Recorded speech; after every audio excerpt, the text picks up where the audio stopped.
fatal heart impacts, past painful scars. In fact, I blast tasteful bars and pass. I back up my actions, fact don't ask, grab reactions, jacked attack with every word, then act with class as they hear me snap. I got nothing to lose, cause I fought and felt the bruise. Now I'm not the one confused, call the shots and they produce. I ain't lost, I'm finally loose, pick a new silver excuse. I need the views to boost me to a new abuse of being used. Everybody wants a piece now, y'all can rest in peace now. You're dead to me, so peace out. Remember, you're discreet now. Get ready for defeat now. Alrighty. Hello everybody. This is Show here.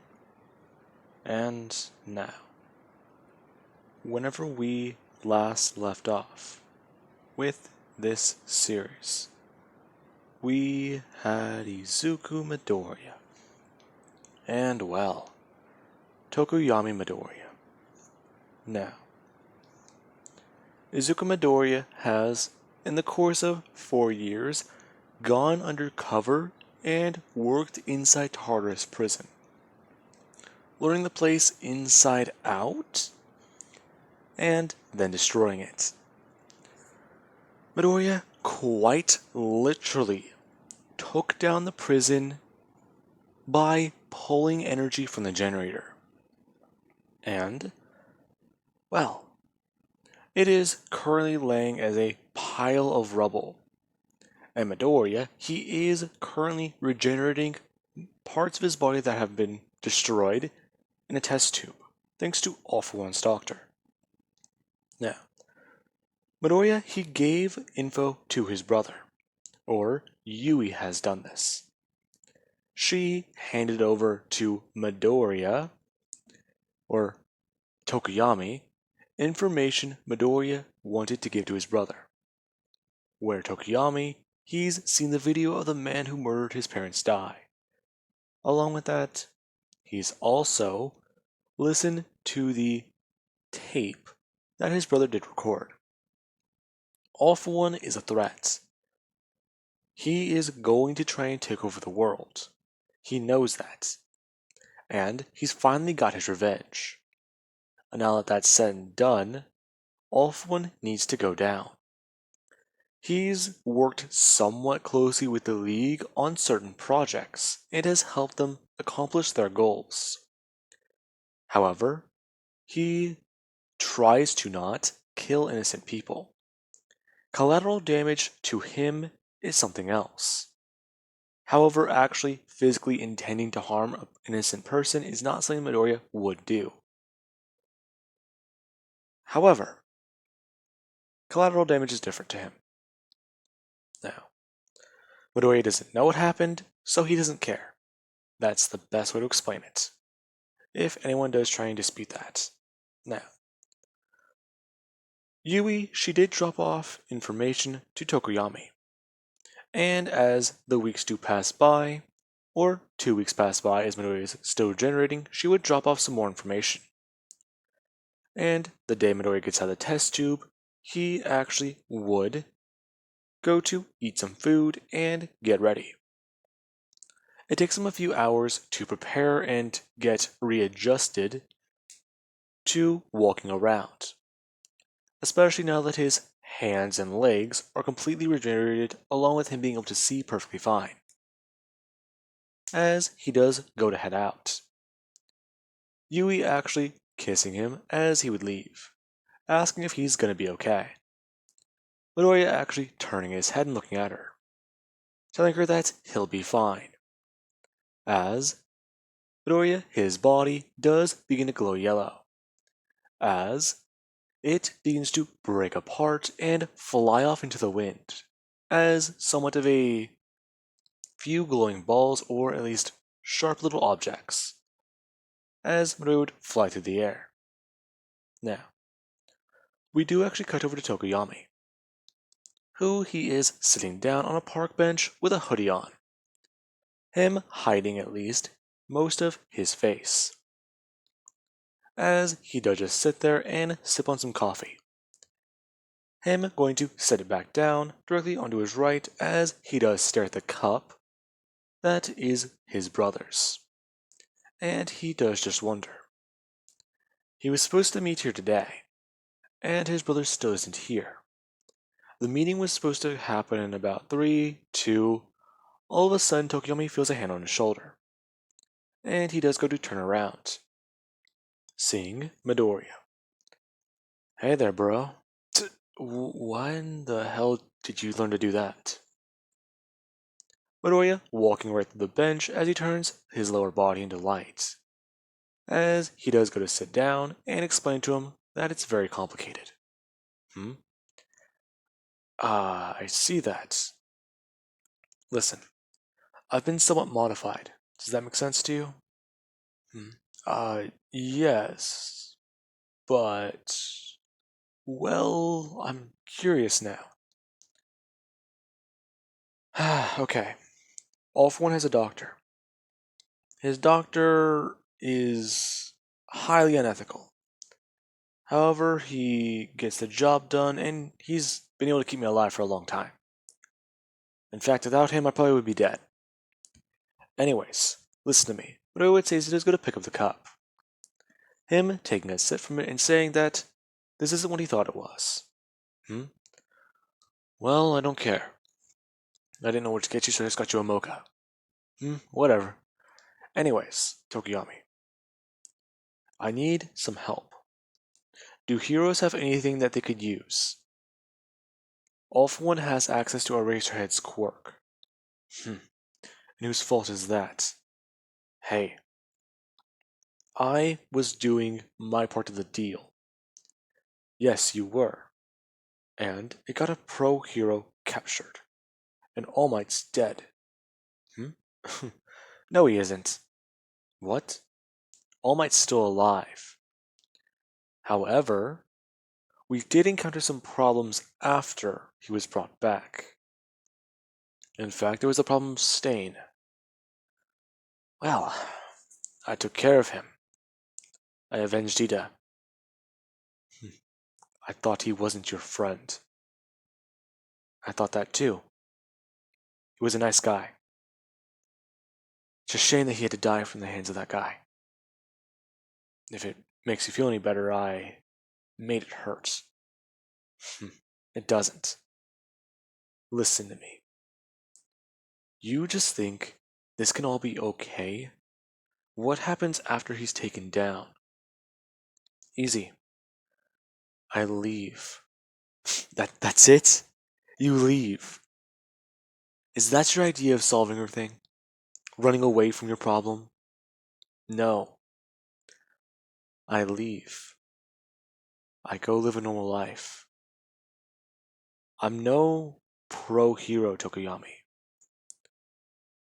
I know that. It's just, I lay awake at night sometimes, thinking about what happens, what to do next after I do what I've done already. Do you know how many times I've asked myself that question? Murder this guy. Then what? I don't know the answer to that. Hell, if you were in my shoes, I think you'd understand at least a little bit. I get it. I've asked myself that before too. In fact, that tape you gave me, I still watch it. You do. Yes, as little as I want to admit it. I enjoy it. I know. It gives you peace of mind, doesn't it? Everyone after us is dead. Our father's agency is still up. Yes, I know. I'm working my way up to it. I know you are. Listen, maybe, well, if things turn out better, I don't even know how to phrase this properly. I have an idea of what I can do, but I can't tell you. Now, Midoriya would then say a few words that do puzzle Tokoyami, as he informs him that this is going to happen and then there's this. However, this part of the plan he needs to be left out of. Now, Tokoyami, he does add and take from Midoriya's ideas, talking about how this would be a better option, or even this. And then you do even have Dark Shadow, who, whenever Midoriya brought up the idea of something to nullify Eraserhead's quirk, he brought up the quirk destroying bullets from Overhaul. Now, this was quite a surprise, and Midoriya, he did want to learn a bit more about this. Now, basically, Overhaul, he was still being investigated by Sir Night-Eye. However, whenever All Might disappeared or was presumed dead, Night-Eye, he turned the investigation over to Bubble Girl and many other associates for his agency, before he did then take off, wanting some time to himself. Now, with that, Night-Eye didn't want to admit it, but he was saddened by All Might's supposed death. Now, in doing this, he averts his own death and is then able to at least have Eri be saved by a combination of Endeavor, many pro heroes, Mount Lady, Mirio, and let's just say Bakugo. Now, they were able to take out Overhaul with significant problems, but they were able to manage. And Eri, she was saved by pro heroes, at least let's just say about 1 year later than in the original timeline. Now, with all that, this idea that Dark Shadow does present, quirk destroying bullets, he's never heard of such a thing. He's heard of this Overhaul guy before, but bullets that can destroy a quirk? That's insane. Now, Midoriya would ask his brother exactly where he finds these things, because he's going to need some. I can talk to many agencies I know. In fact, well, let's see. I'm pretty sure they're in a security locker somewhere. Somewhere someone has access to. It's going to take a bit of time, but at least one of them will be able to destroy him. Huh. Alright, well then. I look forward to it. Now, Midoriya would grab his drink, and then he would immediately go to fly away, as his hand stays formed, as these strange shapes, or Midoriya turns into strange shapes and then flies off.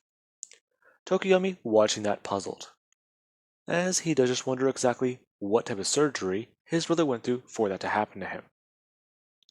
Now, with that being said, we do cut over to Midoriya and the League of Villains, where he's talking to a few other people, and he's asking them exactly their opinions on certain things. Many of them want to stick to an All Might style ideology. However, there is Shigaraki, who has more or less been still at least himself. Somewhat immature, but he's at least learned a bit more. And he is going to soon be taking on All For One's quirk. Since All For One, yeah. He wants this boy to be ready in case he does pass. And well, giving him his quirk and then attempting to take over the world, yeah, it's going to be a bit difficult. But he should be able to actually manage it, as long as the boy does properly train and emotionally mature. Now, All For One, yeah. Whenever Midoriya does get back, he does request an audience, and Midoriya would go to see the man.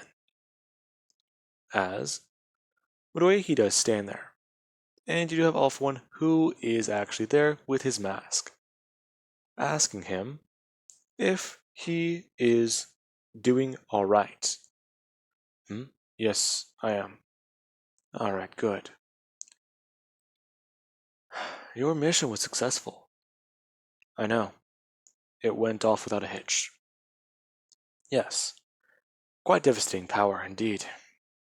So, I do have one more request. Now, All For One would tell Midoriya that he needs him to take out and find somebody. Take out. Now, All For One would reveal to Midoriya that he knows about Eri, and he wants him to at least try and find her. Hearing that her quirk can basically rewind people, he wants to see if he can become young again. And this crazy idea just might be possible with her assistance. Now, Midoriya does find it all to be quite strange. However, he himself does know that now that he has a reason to search for Eri, he might be able to actually find her. However, he won't bring her right to All For One. Now, this would be where Midoriya, he would actually go to leave. As you do actually have other members of the League who are talking with one another about what Midoriya has mentioned. Now, with that being said, we do then cut over to Midoriya as he has been searching. Midoriya knows that Eri, Eri, whatever her last name is, I'm not really even too sure actually, she is still within this city. And he's moving around the speed of light, trying to find her.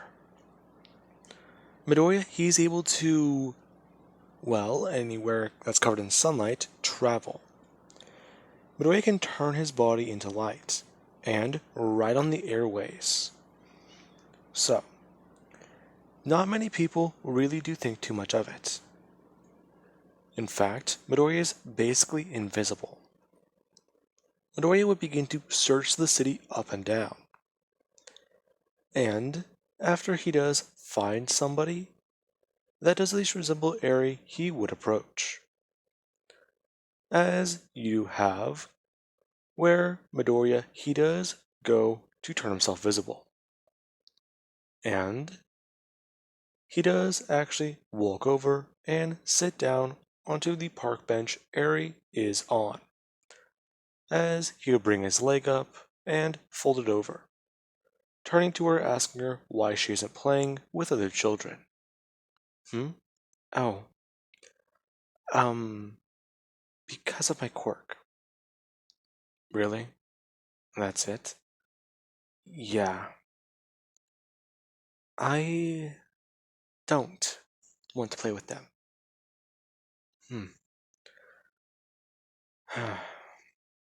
Okay. Your quirk. Can you control it? No, not really. I don't really like talking about it. I see. Well, your name is Eri, correct? Yes. How did you know that? Easy. Because I'm here, for your help. Now, Midoriya would turn his head. As Eri, she does actually look at his face. Midoriya changing it back to his original before changing it once again. As she does stare directly at him and then bring up her finger, asking how did he do that? It's part of my quirk. But you know who I am, right? Yes, I think so. Izuku Midoriya, right? Yes, I am. Yeah, I've met your brother before. You've met my brother? Yes. He was strange. Yeah, he's got a sentient quirk just like I do. Now, Eri is confused, as Midoriya would bring up his hand and a tiny bird does form, as it actually would open its mouth to speak. Eri going to reach out and grab the bird as she does actually begin to hesitate. As Light Shadow would begin to speak, telling Eri to not be afraid, and that they're actually here for her help. My help? Yes. You see, my boss, you could say, he more or less requires your quirk. Requires my quirk? He needs my help working with him? Yes, he does. Listen, he can take your quirk, you know. What? He can? Yes. I know you don't like your quirk. I can tell just from looking at you. You're afraid. You're scared, aren't you? Yes, I am. Very much. Don't be afraid. Listen, I want to know about these quirk destroying bullets I've heard. Now, Midoriya and Eri, they would have a conversation. And it actually does go better than expected. Now, Midoriya is able to take Eri away willingly, since he just promised her to take away the thing she's so afraid of. Her power. Now, as this does happen, we do actually cut back over to Tokoyami, who he's been able to find more and more information about where the quirk destroying bullets are still being stored. And after informing Lemillion, he has been able to get access to it, learning that his brother is planning to take down All for One, the threat Lemillion has been tasked by the previous generations to take down. Now, with that being said, I do hope you guys enjoyed, and have an amazing day. Catch you guys in the next part.